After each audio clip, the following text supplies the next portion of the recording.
So, les relations jésuites, the Jesuit relations in French, relations is kind of a fancy word for letters. So the Jesuit relations, what they were they were a collection of letters that these French Jesuit priests were writing back to people in Paris about their time in what became New France. So they were travel logs, travel diaries. They were missives from the front line. They were letters describing both what they found and letters describing the efficacy of their mission. And their mission as Christian missionaries, their mission was to convert the savages. I mean, they really had a faith-based agenda, and the agenda was to save souls, to spare these barbarians the horror of death without being baptized, of death with no faith. And they really believed this part of the work. But at the same time, they were also very curious about the world, about the cultures, about what they found there. So we can go back and think about this collection of letters. There's bunches of them. They're bound in several volumes, like 10 or 15 volumes. They were written from the late 1580s to through the 1600s. And so we can go and ask about the Jesuit relations. Who wrote what when? So what is it? Well, it's a collection of letters that was written in French and sent back. Written in French and sent back to France, describing what they found in the New World. Who wrote them and when? Well, these French priests. Jean de Brébeuf was one of them.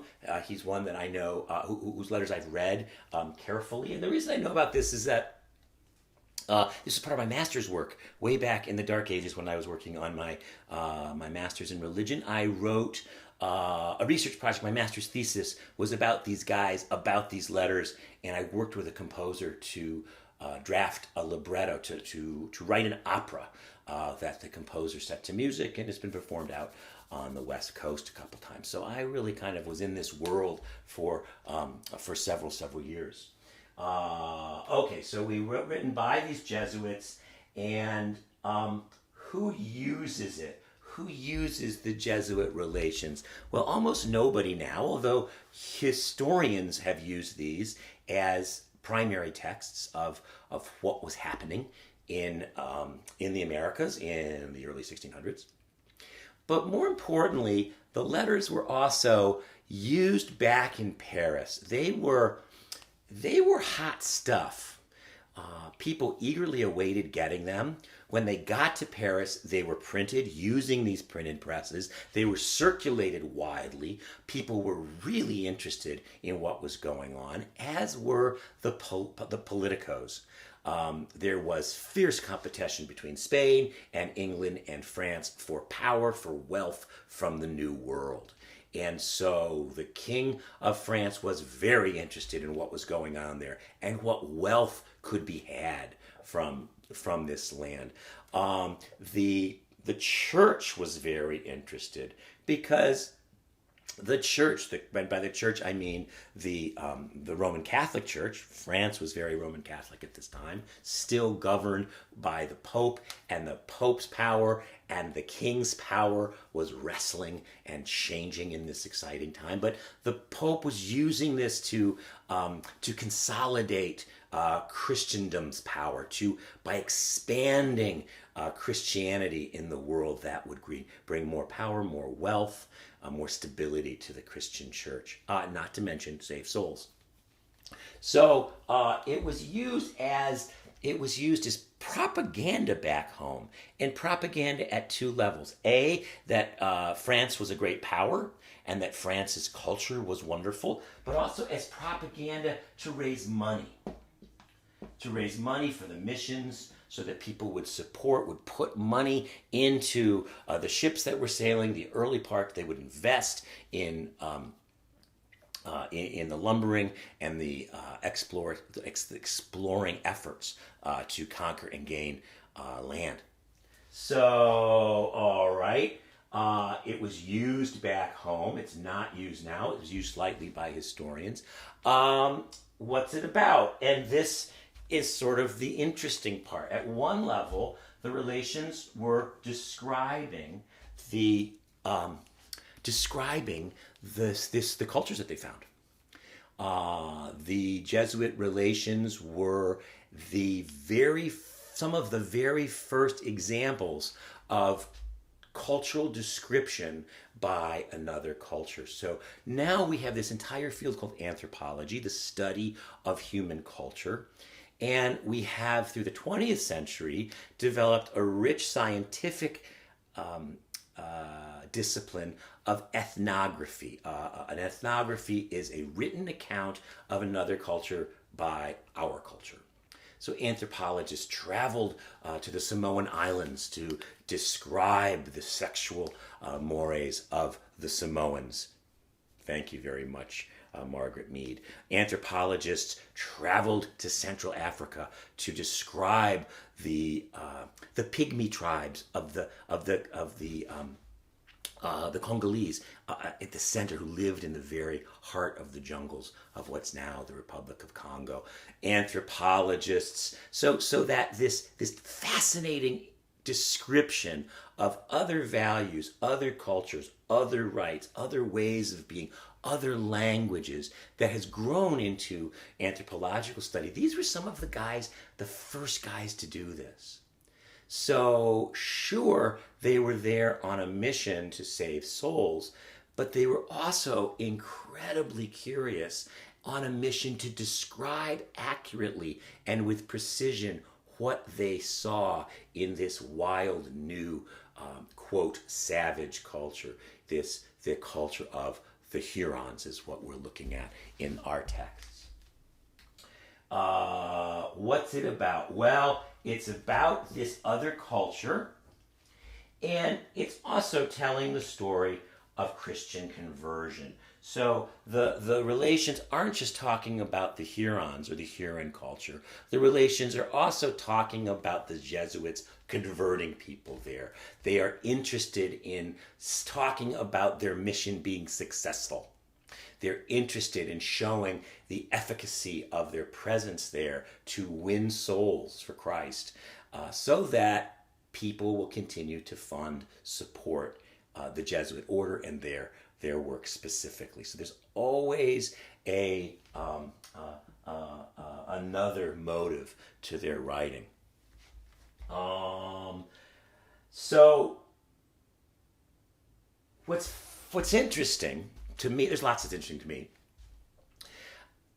So we have at one level these accounts of a completely wild new world that both fascinated and horrified them. There is a Huron feast of the dead you'll see described in your writings, which was a reinterment. So the Hurons, when people died during the year, especially during the cold winters when the ground was frozen, they buried people in very shallow temporary graves. They sort of took quickly froze the bodies. And then once every couple years, they had a huge, across small tribe joint party called the Feast of the Dead, where they dug up all of the dead who died for the last year or two and shipped them to one central location where all the Hurons from all around brought their dead. And they dug a huge pit, and they had an extensive and elaborate reburying and communal public mourning of the dead in this thing. So this makes a lot of sense if you think about the terrain of Huron land, which is kind of northern New York and into Canada. It makes a lot of sense for traveling tribes to come together as a people who share a language, and it makes lots of sense for mixing up tribes, finding new mates, and all of those kinds of things. But to to the Jesuits, they were absolutely horrified. This looked as if it was a celebration of the pit of hell and the hit of devils. So we have this odd ritual, cultural event in Huron land that is not like anything that a European has ever seen. And we have this very precise description of it, and yet this description is from a position of horror. We have lovely descriptions of first contact, of the things the Hurons. They brought a chiming clock, and to see a mechanical thing that made sounds was absolutely phenomenal to the indigenous Huron. Pictures, saints' pictures, the depictions of a person in 2 dimensions. This is a culture that had no representation of art. So that was like, how'd you get that person? How'd you trap that person in that little picture? Photographs. Can you imagine, having never seen a photograph, how that would affect you at first glance? Books and writing as well were completely outside the cultural understanding. So there's all kinds of fun things about first contact. And of course, you may or may not know the story that as all this was going on, the indigenous people were dying. In fact, historians estimate that between 1634 and 1640, in 6 years alone, more than half of the indigenous population in Huronia died. 50%. Half of the Indians, half of the Native Americans, I should say, died. And they didn't die because of bad Jesuit behavior. They died because of smallpox. The Europeans, mostly the fur traders who had preceded the Jesuits, brought brought the diseases from the old world. They had no defenses, and so the indigenous populations were wiped out. So we have this odd plague going on. We have this first contact going on. We have these fevered writings, descriptions of the culture that are going on. And even as the culture was being destroyed by European contact, as the population was being destroyed, even as that happened, the very Jesuits who were probably bringing some of the disease and who were working to convert ended up also recording much of what we know about Huron culture. They were able to codify the language, to write it down in Western scripts so that it could be translated and written. So what we know about the Huron language, we know because the Jesuits caught it before everybody died. What we know about the culture, about the clothing, about the clan system, all of the things that we know about this culture, we know because the Jesuits, who were participating in the demise of the culture, were also saving it at the very same time. And so this is just, I think, one of the great ironies that we have of first contact. So why are we looking at the relations? Why are we thinking about the relations? Well, it's just complex. If the priests had not been there to convert the people, we wouldn't have any record of the culture or the civilization. The fur traders didn't give one whit. They didn't care about the people. They didn't care about the culture. They just cared about beaver skins. But the Jesuits were interested. They were curious. And so, I don't know. I've thought about this again and again. Are the Europeans horrible bad guys for coming to the New World? Well, yes. And eventually it was going to happen. So then the question is, what happened through first contact? All through the Americas, the Spaniards brought their horses, which terrified the native Mayans, the native Aztecs. They stole all the gold. They destroyed the cultures, but they didn't do half as much as the diseases did. The disease really wiped them out, and I don't know that the disease wouldn't have found a way into the New World at some point somehow. None of the people involved in this mass die-off understood disease. We didn't have germ theory. We didn't know what was happening. They didn't understand smallpox. These were acts of God. There could be some sense of ways to keep yourself more or less safe. They weren't completely idiots, but they did not know how to protect, how to avoid. They just managed it They learned how to manage disease. And at least from my readings, these Jesuits were, again, they were always trying to convert people, but they ended up being nurses. They ended up, in many ways, sort of presiding over these villages of people just dying. And there's all these tales of feeding them raisins and giving them water and feeding them soup and doing what they could to make them comfortable in the last moments of their lives, even as they were hoping to get a deathbed conversion. Because what is a conversion, right? From the point of view of the Jesuits, Christian conversion is not only saving somebody, because they really believed there was a heaven, and if they could convert, they could get people up to heaven. But it's also, a conversion is winning my values and beliefs over yours. To wish to convert is to have your values win because they're better, or they're true, or they're the one right way. So even in this game of conversion, trying to win the battle of value, we also have this really quite extraordinary act of saving the record of the very value system that they were working to win over. They saved the enemy even as they converted it. So I think this is all important. How's it work? Letters. What's it do? It preserves even as it destroyed. And I think the relations are such an interesting terrain, both to understand the complexity of European conquest over the New World. It gives us a brief look of how values have always been defined in opposition to others who don't have them. Values have always been defined in a competitive battle against the wrong ones.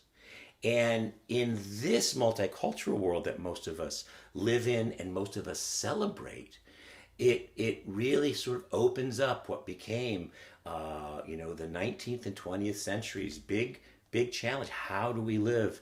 How do we both understand, prize, celebrate, and promote values that are very important to us, with the full acknowledgement that we can also honor values that are different, slightly different?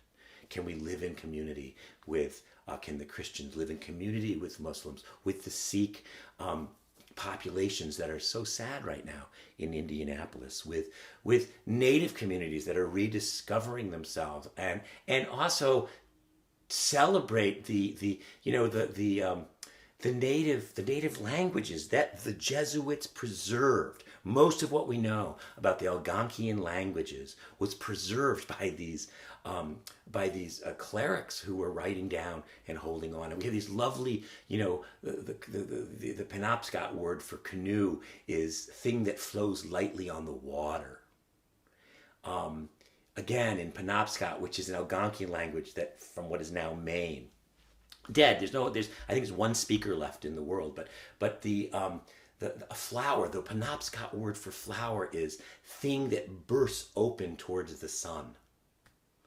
What a beautiful thing. Oh, I'm looking at that thing that bursts open towards the sun as a flower. One doesn't see the bear. There's a set of appended prefixes and suffixes. So the event of seeing a bear. Well, at one conjugation, we see the bear because I was there. I witnessed it. But there's another set of words that say, I see the bear. Didn't see it exactly, but I saw evidence that the bear was there. And there's a third way of saying, I see the bear, which is to say, it's hearsay, that bears have been seen by others, supposedly. I've heard. So the notion of whether I witnessed it, I can infer it, or it's just gossip is embedded into the grammar of this indigenous language, which is just fascinating. You don't, in Algonquian, you don't jump. You only jump out of, or jump over. There's no abstract jumping. There's just jumping that's tied to the direction. You're not a father. You are a father of a father, brother of. There's no abstract father that's not more precise with the people that you're related to and how you're related to. So these linguistic complexities of a language that's completely different from Western understandings and that works the same way, that works in such different ways and ways that I find poetic and fascinating in terms of a cultural worldview, in terms of looking at the world otherwise. This language richness was saved by the colonizing European priests who were so busy trying to convert people away with it. One of the true ironies of first contact and of complexity of cultural engagement even now. Our intentions are sometimes trumped by the conditions, and all kinds of effects can happen that we're not aware of or in control of, even as we think that we have a very clear sense of what we're doing in this new world. Letters written by priests used to raise money about the new world cultures, about Christian conversion. Did these letters convert anybody? Don't think so. Did the Jesuits convert a lot of Native Americans to Christianity? Not really. I mean, there were missions, there were some, but more people died of smallpox. So the stories they told, however, had terrific power back home in Europe. They both intensified the sense of cultural rightness that people had. The priests themselves and accounts of their death, of their martyrdom, many of them were these exaggerated martyr tales, like that have precedence in tales of the martyrs and tales of the saints back in the European models of long before anyone had gone to the New World. So they may not have converted the Indians, but they did have quite a cultural significance back in France and in greater Christendom for the people back home. So are they good or not? Well, first, are the texts good or are the priests good? It's complicated. What do we do with cultural descriptions that are always tainted with another agenda? And yet, they're really some of the best cultural descriptions that we have, or the only cultural descriptions that we have. It's mixed. It's vexed. It's complicated. But it is fascinating. And that's, I think, one of the things that we can take away from all of these different texts that we've looked at. They are rich in complexity, and when we ask our questions, they can even become, the complexities of their richness become even more so. Enjoy your direct engagement, enjoy the interesting anthropological challenge I have, and enjoy a kind of a very critical, but I think an interesting representation of Black Robe. You can see the movie any way that you can, watch as much of it as you are able, but it gives a pretty darn good, it's kind of pro-Indian. It's pretty tough on the Jesuits, but it does give a really interesting first-hand glimpse of what it might have been like back in that culture, and enjoy it.